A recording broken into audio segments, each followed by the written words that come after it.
الوسط الاعلامي المغربي نفسه غلط أناحي لما قال تصريحات ان مصر بتكسب وبتجيب جول وبعدين مش هتضيع وقت وبتاع مش الكلام ده كله.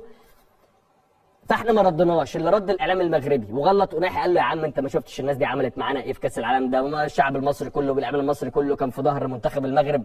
فأناحي رجع برضه ايه وحس بغلطه ورجع لصوابه، والنهارده نزل ستوري وهو قاعد بيتفرج على منتخب مصر وعامل قلب واتنين بيحضروا بعض وشويه ايموجيز حلوه كده وفيها لفلفه وفيها حاجات جامده ما بين مصر والمغرب وعلم مصر وعلم المغرب، وقاعد بيتفرج على منتخب مصر. وهو ده اللي احنا عايزينه، ده جمال الكوره وجمال الرياضه. هتنزل ماتش مصر والمغرب هتلاقي أناحي ده بيطلع نار من بقه، لانه عايز الاسد يكسب، عايز اسود الاطلس يكسبوا، عايز منتخبه يكسب، عايز بلده تكسب، وده الطبيعي والمنطقي، حاجه ما تزعلش حد.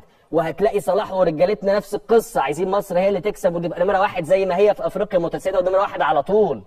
لكن بره الملعب بقى نحترم بعض ونكبر بعض ونوقر بعض، خاصه بين الشعوب العربيه الاشقاء زي مصر والمغرب.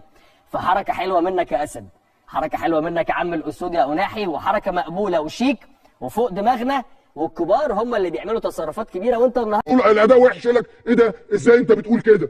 ما هو وحش، ما هو وحش. محمد صلاح امبارح ما كانش كويس، وحقيقه امر واقع ملوش علاقه بكون محمد صلاح ده واحد من اعظم اللعيبه اللي جت في تاريخ مصر. ملوش علاقه بده، ده حطه على جنب، ده فاكت، دي حقيقه لا تقبل الشك ولا الطعن. بس محمد صلاح امبارح كان وحش. ما طبيعي ان انا اقول ان محمد صلاح لما خرج من الملعب اداء اللعيبه اتحسن. هو انا بكذب؟ هو انا بقول حاجه ما حصلتش؟ هو انتوا يا جماعه الكوره دي بتاخدوها على انها كيمياء وفيزياء؟ في ناس بس اللي بتفهم